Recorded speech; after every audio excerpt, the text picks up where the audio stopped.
everyone, welcome back to GK Today. I'm Nuzhat Sana and in this video I'll discuss today's top current and static general studies questions for UPSC Prelims Examination 2022 onwards. And these questions are framed keeping in view both the factual as well as analytical aspects of UPSC Prelims exam. Also, I would like to inform you that these questions are part of GK Today's UPSC Prelims test series, which is available in GK Today Android app. And the test series for 2022 Prelims examination comprises total of 7500 questions divided 2500 questions on current general studies and 5000 questions on static general studies. And the series has started from May 2021 and it will end with UPSC Prelims Examinations 2022. So if you wish to access all questions of GK Today UPSC Prelims test series, you may subscribe the test series in the app. So now without wasting any further time, let's get started. So today this is our 23rd lecture and now let's start. Question number 1. Which of the following is our flightless birds? First of all, what do you mean by flightless bird? Actually those birds which lost their ability to fly as they adapted to new environment. These type of birds are known as flightless birds. So first option is ostrich.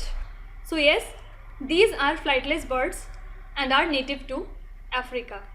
Also, their eggs are the largest among land animals and their eggshells have been discovered in states of Madhya Pradesh and Rajasthan. And DNA studies have revealed that ostriches lived in India some 25,000 years ago. Okay. Then second is emu. It is the second largest living bird and they are mainly found in Australia. So yes, these are also flightless birds and it is a cultural icon of Australia and appears in the Australian coat of arms and coins. Okay. Now third one is penguin. These are aquatic flightless bird found almost exclusively in the southern hemisphere. Another important thing is only Galapagos penguin is found in the northern hemisphere. So this is also a flightless bird. And last is Great Nicobar crane. This can also be called as Rallina and it is a flightless bird species found in the Great Nicobar Biosphere Reserve. And the bird has red plumage and it is found near water bodies. So actually all are the flightless birds. So correct answer becomes all 1, 2, 3 and 4. Now why we have taken this question? This was in news due to a flightless bird called as white-throated rails. This was actually in news few time back and this one is indigenous to Madagascar and the IUCN status of this particular species is least concern. Okay. Now second question, with reference to historical trends in India's international trade, consider the following statements. So regarding India's international trade, two statements have been given and we have to identify which of them are correct. First statement is, trade surplus is when exports are greater than imports in a particular period. For this, we have to understand first of all, what is balance of payment.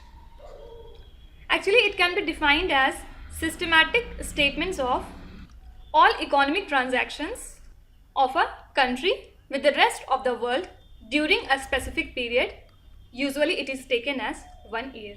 Okay. Now what is the term trade surplus? Let's understand this.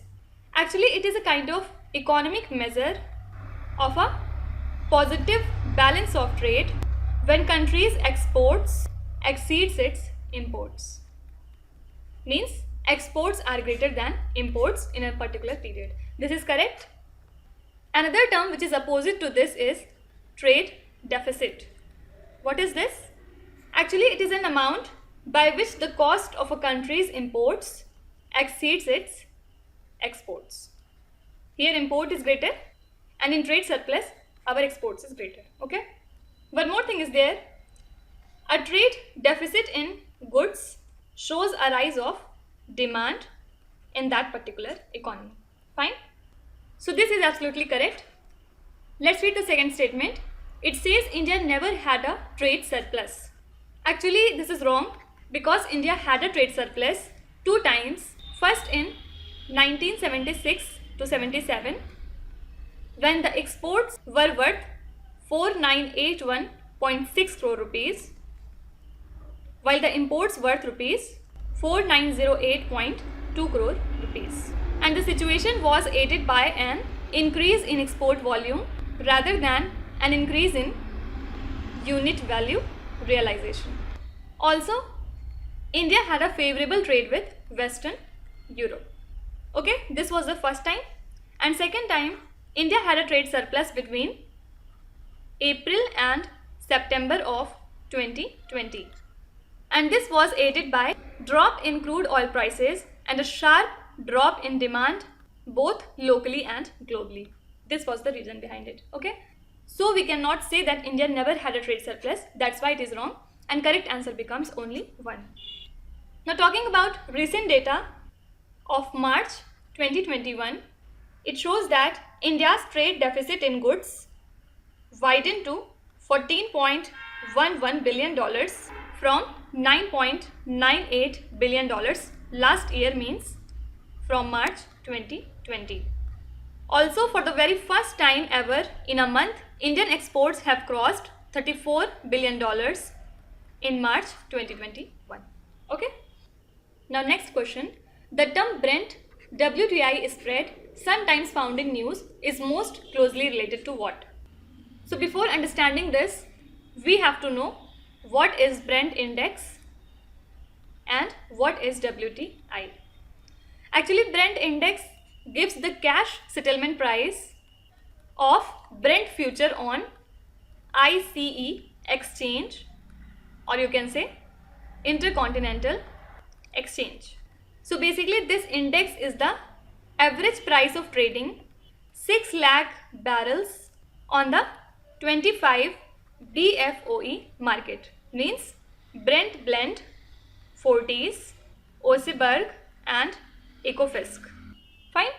While talking about WTI, it stands for West Texas Intermediate, and it is the main crude oil benchmark, that is reference prices for oil trading in North America. Okay. Now what is Brent WTI spread? It is simply the difference between Brent index and WTI. So this term is related to crude oil. Correct answer is option number B. Now why this term was in news? Because the price of WTI, which is the best quality of crude oil in the world, fell to minus $40.32 a barrel in interlay trade. Where? In New York. So basically it means that seller of crude oil would be paying the buyer $40 for each barrel that is bought, and it is the lowest crude oil price ever recorded below the zero mark, while the previous lowest was recorded immediately after World War II. Fine. Now next question. Which of the following recent cyclones originated in the Arabian Sea? First is Cyclone Taukte. This originated in the Arabian Sea in the month of May 2021, and it is the strongest tropical cyclone to make landfall in Gujarat since 1998 cyclone. Okay. Then second is Cyclone Vayu. It was actually VSCS, that is very severe cyclonic storm, that affected the state of Gujarat in the year 2019, and it also originated in the Arabian Sea. And third is Cyclone Nisarg. It is a severe cyclonic storm that originated in the Arabian Sea in 2020, and it made landfall near Mumbai in Maharashtra. Okay, so this is also correct, and right answer becomes 1, 2 and 3. Now talking about some more important recent cyclones. First is Cyclone Yas. It hit the states of Odisha and West Bengal and classified as again VSCS, that is very severe cyclonic storm, originated from Bay of Bengal. Second is Cyclone Gulab. It is a deep depression formed in Bay of Bengal that intensified into a cyclonic storm, and this name was given by the country Pakistan. Third is Cyclone Amphan. It also originated from Bay of Bengal and it hit Odisha along with West Bengal. Last is Cyclone Fani. It also originated from Bay of Bengal and hit Odisha, West Bengal along with East India. Okay. And now coming to last question, which of the following is our correct statements? So regarding gold schemes, 3 statements have been given and we have to identify which of them are correct. First is sovereign gold bond scheme aims to put the gold held by households into productive use. First of all, this scheme was started in the year 2015 to reduce the demand for physical gold. And under this scheme, RBI issues gold bonds on behalf of the Government of India. So here this statement is wrong because the aim is not to put the gold held by households into productive use. Okay. Second statement says gold monetization scheme aims to reduce the demand for physical gold. Actually, this is the target of sovereign gold bond scheme. And talking about gold monetization scheme, this was launched again in 2015 and it enables depositors to earn interest on the gold that has been deposited. And it seeks to put the gold held by household into productive use. So both these statements should be reversed actually. And now the third statement says sovereign gold bond is issued by RBI on behalf of Government of India. Already I have told you that these SGBs are government securities denominated in the grams of gold and they are substitutes for holding physical gold. So investors have to pay the issue price in cash and the bonds will be redeemed in cash on maturity. So this bond is issued by RBI on behalf of the Government of India. This is correct. Rest of the options are wrong. Correct answer becomes only 3.